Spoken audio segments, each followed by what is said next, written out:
रमज़ान का बाबरकत महीना था। शहर की फ़ज़ा में एक अजीब सी रूहानियत घली हुई थी।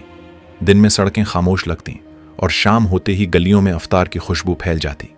मस्जिदों से कुरान की तलावत की आवाज़ें आतीं और हर तरफ इबादत का माहौल होता। इसी शहर के एक पुराने बस अड्डे पर एक शाम एक नौजवान मुसाफिर आकर बैठ गया। उसका नाम फरीद था। उसके कपड़ों पर सफ़र की गर्द जमी हुई थी और चेहरे पर थकन साफ नज़र आ रही थी। उसके हाथ में एक छोटा सा बैग था जिसमें उसकी चंद ज़रूरी चीज़ें थीं। फरीद कई दिनों से सफ़र कर रहा था। वो अपने गांव से दूर इस बड़े शहर में रोज़गार की तलाश में आया था, मगर अभी तक उसे कोई काम नहीं मिला था। वो बस अड्डे की लकड़ी की बुंज पर बैठा आसमान को देख रहा था। सूरज आहिस्ता आहिस्ता ढल रहा था और इफ्तार का वक्त करीब आ रहा था। लोग जल्दी जल्दी अपने घरों की तरफ जा रहे थे ताकि अपने ख़ानदान के साथ रोज़ा खोल सकें। फरीद के दिल में अजीब सी उदासी थी। उसे अपनी माँ याद आ रही थी।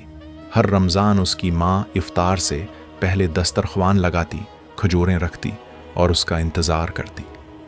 जब वो घर आता तो माँ मुस्कुरा कर कहती, बेटा जल्दी आ जाओ, अजान होने वाली है। मगर इस रमज़ान वो माँ से बहुत दूर था। उसने आहिस्ता से जेब टट्टू ली। उसके पास सिर्फ चंद सके थे, इतने कि शायद एक सादा सी रोटी भी मुश्किल से मिले।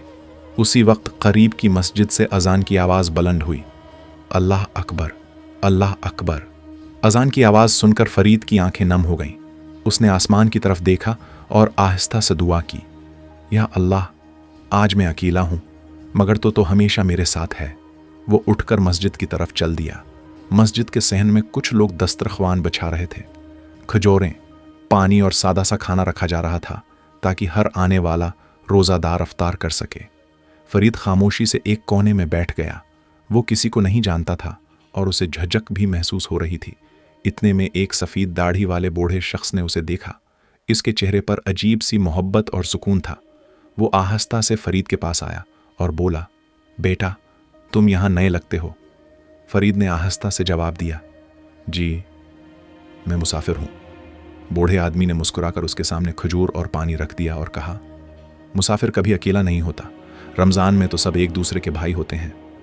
अजान ख़त्म हुई और सब ने दुआ के साथ रोज़ा खोला।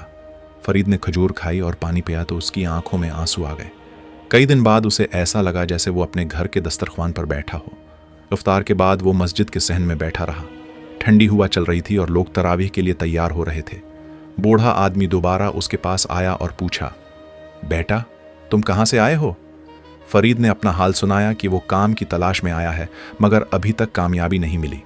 बूढ़े आदमी ने मुस्कुरा कर कहा, मायूस मत हो, अल्लाह पर भरोसा रखो। रमज़ान उम्मीद का महीना है।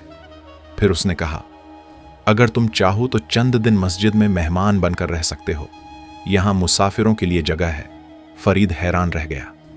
एक अजनबी शहर में उसे अचानक अपनायत मिल गई थी।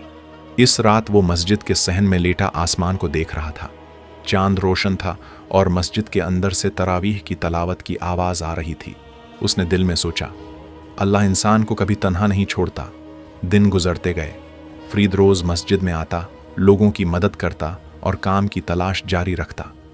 एक दिन वही बूढ़ा आदमी उसे बाजार ले गया और एक दुकानदार से उसकी बात करवाई। चंद दिन बाद फरीद को वहाँ काम मिल गया।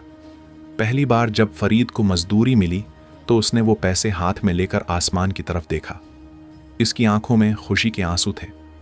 इसी शाम वो मस्जिद आया और चुपके से कुछ पैसे अफ्तार के दस्तरख्वान के पास रख दिए ताकि किसी और मुसाफिर का रोज़ा खुल सके।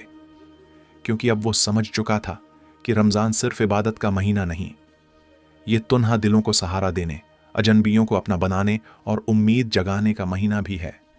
और इस रमज़ान फरीद ने जान लिया कि जो शख्स अल्लाह पर भरोसा रखता है वो कभी हकीकत में तन्हा नहीं होता।